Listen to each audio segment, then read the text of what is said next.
نحمده ونصلي على رسوله الكريم أما بعد قال الله تعالى وما أرسلناك إلا رحمة للعالمين وقال الخليفة الأول سيدنا أبو بكر الصديق رضي الله تعالى عنه أينقص الدين وأنا حي جناب صدر حضرات حکم اور معزز سامعین کرام، آج کی اس پررونق محفل اور سالانہ انعامی مقابلے میں میرا موضوع خطابت ہے رحمت کا ابر بن کے جہاں بھر میں چھائیے۔ برادران ملت، آج کا دور فتنوں اور آزمائشوں کا دور ہے۔ طرح طرح کے فتنے مختلف شکل و روپ میں رونما ہو رہے ہیں،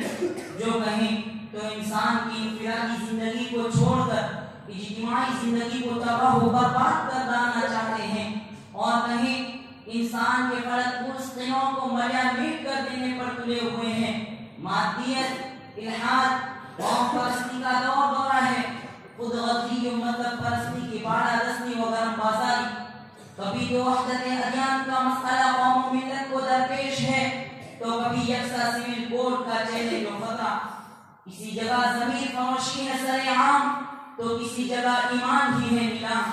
یہ ایسے فتنے ہیں جو جہنم کے شعلوں کے مانند بڑھ رہے ہیں، اور آنن فانن پورے عالم اسلام کو جلا کر خاکستر کر دینا چاہتے ہیں۔ تو کیا ایسے نازک دور اور بدلے ہوئے ماحول میں آپ کی ذمہ داری نہیں کہ آپ باران رحمت بن کر برسے، ابر کرم بن کر پوری دنیا پر چھا جائیں؟ کسی شاعر نے اسی کی ترجمانی یوں کی ہے، رحمت کا ابر بن کے جہاں بھر میں چھائیے، رحمت کا ابر بن کے جہاں بھر میں چھائیے،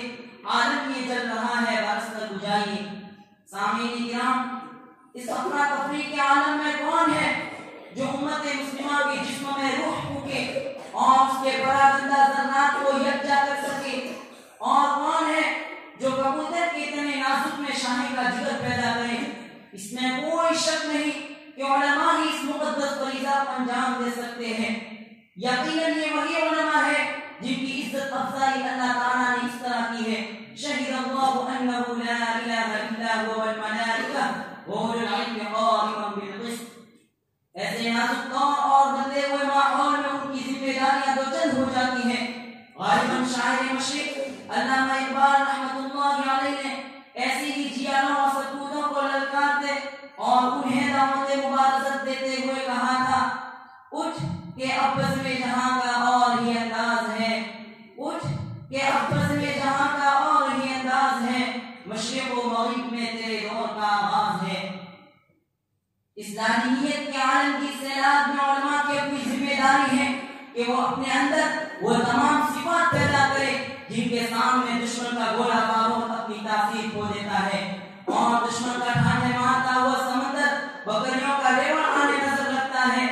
آج بھی اسلام کی سیادت و قیادت کے میدان علماء کے منتظر ہے، اور علماء اپنا کھویا ہوا مقام پا سکتے ہیں بشرطے کہ وہ اپنے اندر علم دین کے ساتھ طارق بن زیاد کی شجاعت، محمد بن قاسم کی بصارت، موسیٰ بن نصیر کی ہمت پیدا کرے، حضرات خالد بن ولید، سعد بن ابی وقاص اور ابو عبیدہ بن جراح اور عمر بن عاص رضی اللہ عنہ کو نمونہ بنائے۔ شعراء بس یہ کام علماء ہی انجام دے سکتے ہیں، کیونکہ تاریخ ہمیں بتاتی ہے کہ جب بھی اسلام کے ساتھ و شفاف دامن کو داغدار کرنے کی کوشش کی گئی تو رب ذوالجلال نے علماء کے ایک گروہ کو کھڑا کر دیا۔ اگر فتنہ ارتداد نے اسلام کی لہلہاتی ہوئی کھیتی پر خطر بن کر چھا جانا چاہا تو صدیق اکبر رضی اللہ عنہ کی شجاعت اور استقامت نے اس فیصلے کو سرنگو ہونے پر مجبور کر دیا، اور ان کے ایک تاریخی جملے ایُنقص الدین وانا حکیم نے دشمنان اسلام کی صفوں میں ہلچل پیدا کر دی۔ اگر مسئلہ خلق قرآن میں نئے فلسفہ کو جنم دینا چاہا تو امام احمد بن حنبل رحمۃ اللہ علیہ اٹھ کھڑے ہوئے۔ اگر علم کلام کے طوفان نے اسلامی عقائد کے مضبوط قلعوں کو ڈھا دینا چاہا تو امام غزالی رحمۃ اللہ علیہ اٹھ کھڑے ہوئے۔ جب سرزمین ہند پر فتنہ اکبری نے اسلام کی جڑوں کو کھوکھلا کرنا چاہا تو مجدد الفسانی نے باطل کے ناپاک عزائم کو بھانپ لیا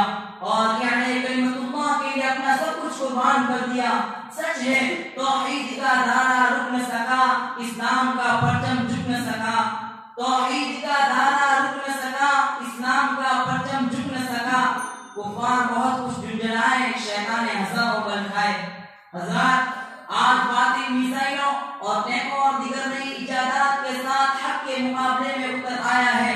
اور کسی ابراہیم کے عدم موجودگی نے نمرود کے حوصلے بلند کر رکھے ہیں۔ آج بھی ضرورت ہے کہ امت مسلمہ کو ایک پلیٹ فارم پر جمع کر لیا جائے اور علماء کے ایک مضبوط جماعت ان کی قیادت سنبھال لے اور علماء امت کے بکھرے ہوئے اجزاء کو یکجا کر لے اور خود بھی اپنی گہری نیند سے بیدار ہو کر اس دنیا کی تعمیر نو کے لیے اٹھ کھڑے ہو، اگر رحمت بن کر سارے عالم پر اپنے نبی صلی اللہ علیہ وسلم کی طرح چھا جائے اور باطل کے مقابلے کے لیے حضرت صدیق اکبر رضی اللہ عنہ کی طرح یہ کہتے ہوئے ڈٹ جائے کہ میرے جیتے جی دین میں قطر کی امت نہیں ہو سکتی۔ وہ استقامت میں امام احمد بن